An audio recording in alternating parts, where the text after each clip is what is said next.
Ohayou gozaimasu.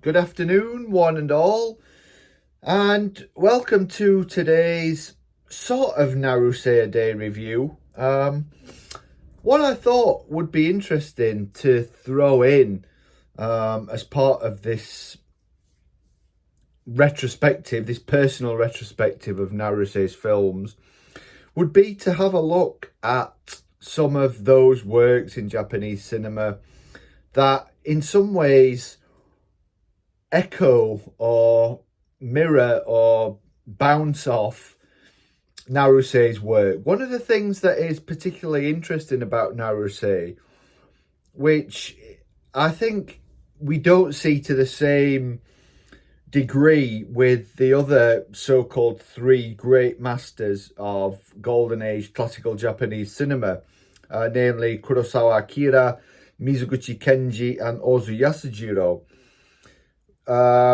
is the extent to which there are avenues, for want of a better term, that feed into Naruse and out of Naruse.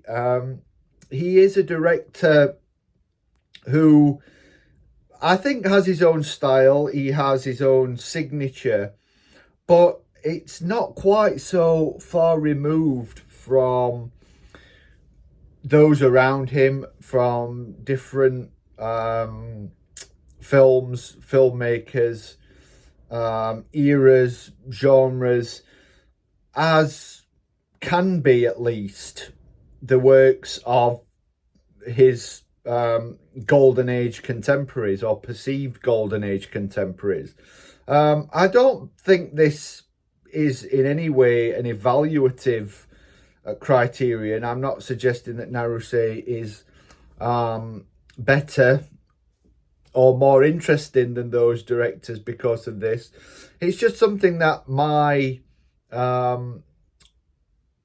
viewing increasingly has led me to believe. And I think the fact that in more recent decades we have seen more directors talk about Naruse as a direct influence, a direct source of inspiration, much more so than other Golden Age directors. Directors like Ishii Teruo, such a ostensibly different director as Ishii, or indeed more recently Koreeda Hirokatsu, who is often linked and contrasted with Ozu, but who himself has always stressed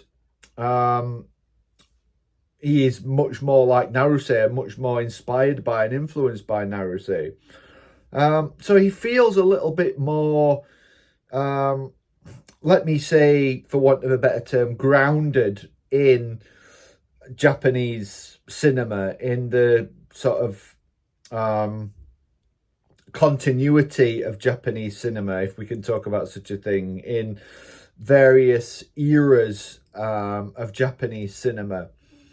And so I wanted to, rather than just simply going through his works and positioning him on a pedestal as somehow a sort of remote and isolated figure, to show something of how his influence has been felt, to show something of the extent to which other films, whether consciously or otherwise, sort of interpenetrate with his.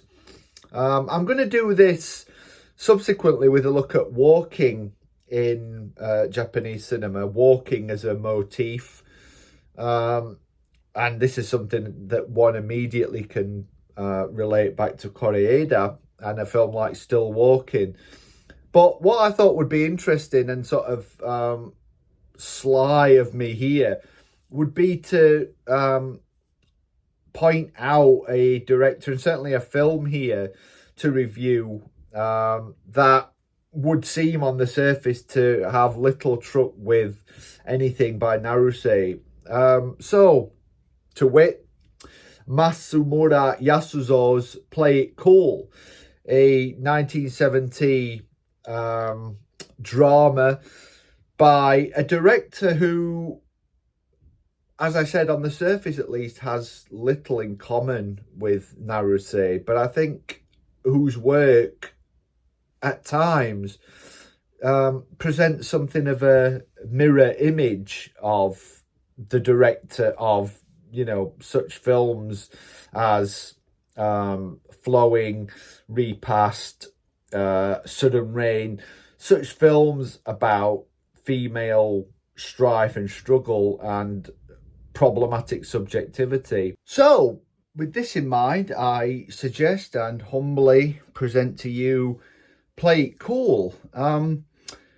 Masumura is an interesting director. He kind of falls between two stools. He was younger than the Golden Age directors, of whom I've been speaking, and slightly older than the New Wave, Oshima, Imamura, Yoshida et al., Shinoda, who he is often said to prefigure, and with whose work he is often said to share some commonalities and to have some overlap. Whatever the truth of this, I think we should bear in mind the fact that he is removed from at least the central core of the New Wave. And I don't think, ostensibly at least, owes as much to them, or certainly no more to them, as he does to the likes of Naruse or Kurosawa. To wit, he was in the early 1960s making espionage or courtroom thrillers, the so-called black films like Black Test Car, Black Report, Black Super Express, that seem very much influenced by Kurosawa's The Bad Sleep Well. And I think there is given that he is someone who, from almost the beginning of his career, gravitated towards female protagonists and explorations of female subjectivity in a very patriarchal country and culture, who I think owes, quite a bit to Naruse. Play It Cool could in some ways be the sort of visualization, the more explicit visualization of what Naruse sort of suggests, but doesn't fully dramatize or depict.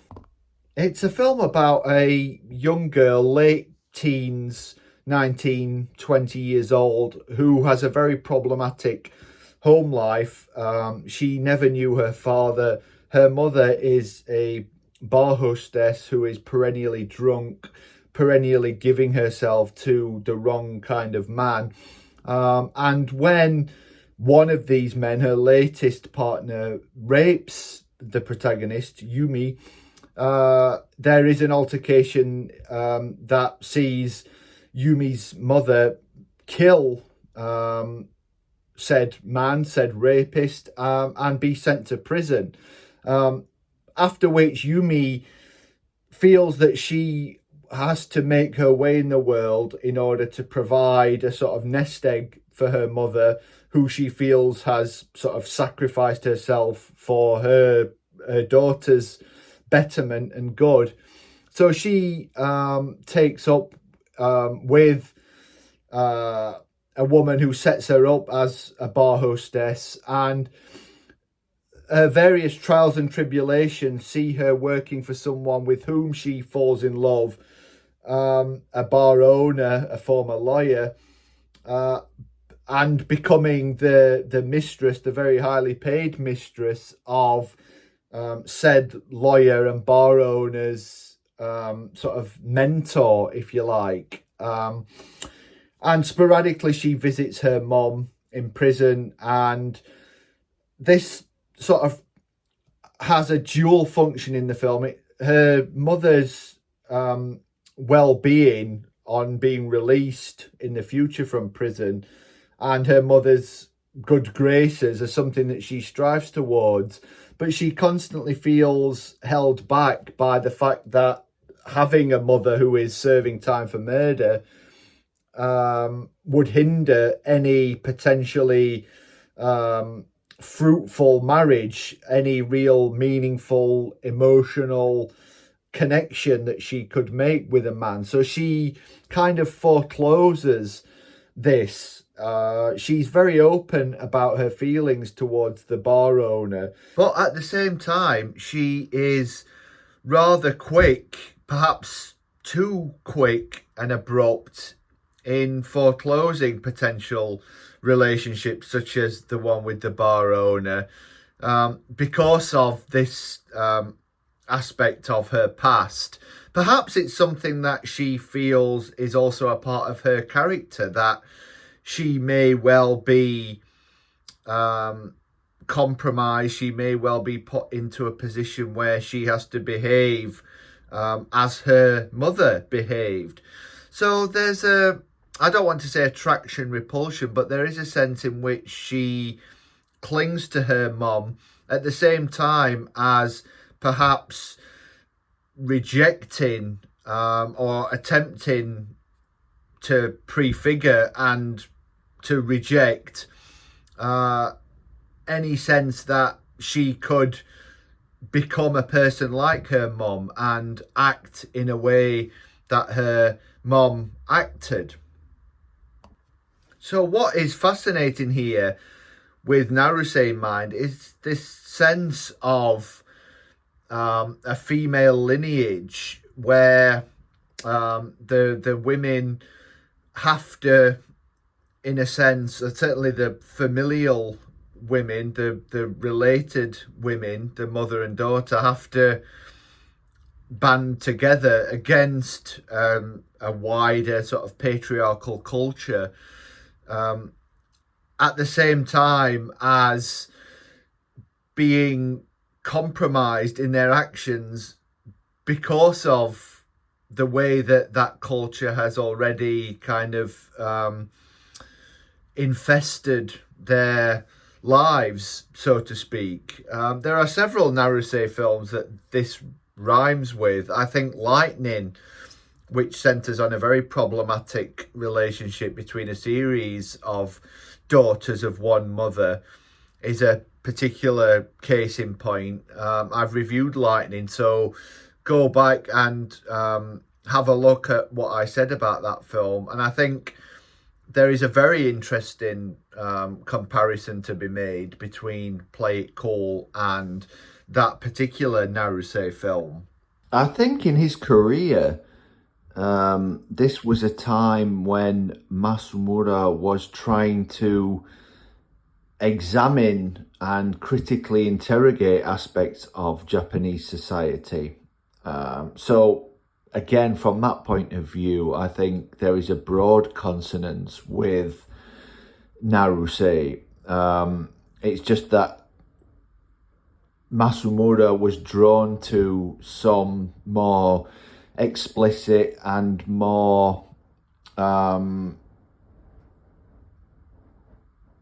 current material in the way that genre filmmaking had been developing in Japan, where because of studio decline at various studios, not just Dai, where Masumura worked, there had been an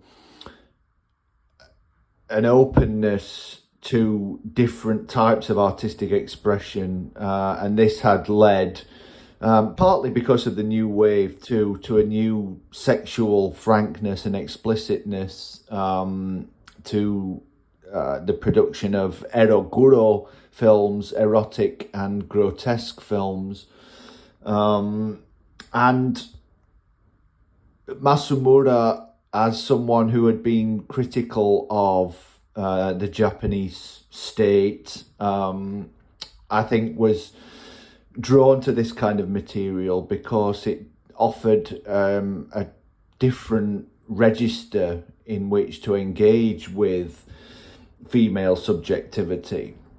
So there is a kind of thematic consonance, a broad consonance of intention, but Masumura's register and generic foundation differs from that of Naruse, and he produces material that is ostensibly on the surface different, but I think he is expressing similar concerns. I think even more than Lightning, the film with which we should contrast Play It Cool is a film made precisely 10 years earlier by Naruse. Again, a film that I've already reviewed, if you care to look back. When a Woman Ascends the Stairs, which is one of the preeminent films about the so-called Mizushobai, the hostess world, which is set in the Ginza district. Ultimately, the bar owner's bar in Play It Cool is in the Ginza district. Then a very fashionable, more upmarket milieu in a newly modernized Japan. In When a Woman Ascends the Stairs, it is the older bar hostess, essentially the mother character, although she's not a mother in that film, who is the centre. Here, it is the daughter, and we can contrast the daughter here, the literal daughter, with the figurative daughter of the bar hostess in Naruse's film, who is someone who similarly uses her attractiveness, her wiles, her femininity in order to get ahead, in order to achieve what her figurative mother couldn't and can't, and who in effect sells herself, which is precisely what Yumi in Masumura's film comes to do over the course of the narrative. So what we have from Masumura here, in effect, not literally, but I think importantly, figuratively, is a film made from the point of view of the younger character. It's almost like a reworking, if not a remake, of When a Woman Ascends the Stairs, with the younger generation being the central focus, the sort of animating consciousness. And I think this is what makes the connection with Naruse, this sense that Play It Cool and When a Woman Ascends the Stairs are, in a sense, companion pieces. Naruse's film has a very jazzy, very interesting soundtrack, which is also one that Masumura makes sporadic use of in Play It Cool. But more interesting than this, I think, is the more overt eroticism of Play It Cool. Even though thematically, I think what the comparison with Naruse's film suggests, where the younger generation in the earlier film is more sort of selfishly concerned with her own betterment, her own material gain, and her own climb up the social ladder, is a slightly more, at least potentially, conservative vein in the later film, in Masumura's film. So it's on the surface more liberal. It's part of a genre that explores sexuality more openly. But thematically, it is perhaps more inclined to look at the sort of way that the two generations are split, and to, if not draw any explicit sort of points of valorization and condemnation, I don't think either is a particularly moralistic work. But it is interesting the extent to which Masumura is drawn more ultimately to a sense of representing, again, I don't want to say traditional values, but traditional ideas pertaining to the home, pertaining to wider notions of familial unity, where the younger generation in Naruse, who Naruse certainly doesn't condemn, sort of sees herself as of necessity existing outside and beyond those confines. Something else that arises through this comparison between these two films is a respective focus in both directors on working class characters. This is something that separates Naruse from several others in the classical age of golden Japanese cinema, particularly Ozu Mizoguchi and Kurosawa, not exclusively but largely. And although the new wave often focused on working class characters and settings, they in most cases do so in a way that is removed from the kind of setting that we see here, the Ginza, the settings of, for instance, Oshima's early films, such as A Town of Love and Hope, or The Sun's Burial, is very much one where the modern face of Japan seems, although peripherally present, it's not depicted directly. It's not one that his characters tend to traverse or even to know in any real way. And I think this is instructive because the conservatism or otherwise that I talked about earlier is not so much one that comes from or is initiated by the point of view of the director of either Naruse or of Masumura. I think it's to do with the characters themselves and how they are grappling with the state of Japan in the post-war years, the transformation of Japan, which had, in a sense, redoubled and reinforced extant gender inequalities and a strong sense of a patriarchal culture. So that even though there are women in ostensible positions of some authority, nonetheless, they remain at the behest of male patrons, male practitioners. And this is something that ultimately befalls and infests both the middle-aged protagonist of When a Woman Ascends the Stairs and the young protagonist of Play It Cool. And one thing they perhaps have in common is a sense of trying to remain true to feelings they have, even though this places them in a more invidious, as it were, social position.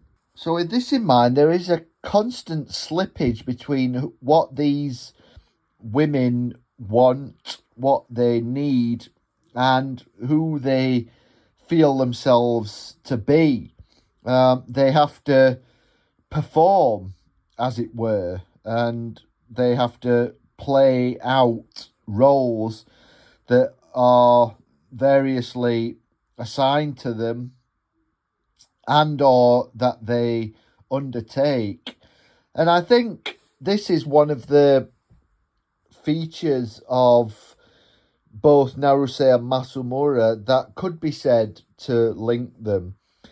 The sense that women are obliged to be more than one person, that they have to act out different roles depending on who they're with, where they are, and where they essentially want to be. And Masumura would explore this in different generic contexts, from almost the very beginning of his career, with a sort of pastel-hued fairy tale like Blue Sky Maiden, a war film like Red Angel, or indeed a kind of forerunner to this film, sort of erotic chamber dramas like Manji. So there is a strong connection, I think, between these directors, albeit their thematic interests, the connecting thread between them, are expressed in different ways and sometimes to different ends. But give this film a look. Have a look if you haven't seen it, at When a Woman Ascends the Stairs. Have a watch over my review of that film and let me know what you think about what I've said about the connection, about where we could place Masumura in terms of the sort of development of Japanese cinema from classicism to post-classicism. And we'll have a debate, we'll have a discussion. Like and subscribe, or don't like and don't subscribe. Follow me on X, AdamBingham01. Thank you as always for watching, and stay tuned for more videos in the very, very near future.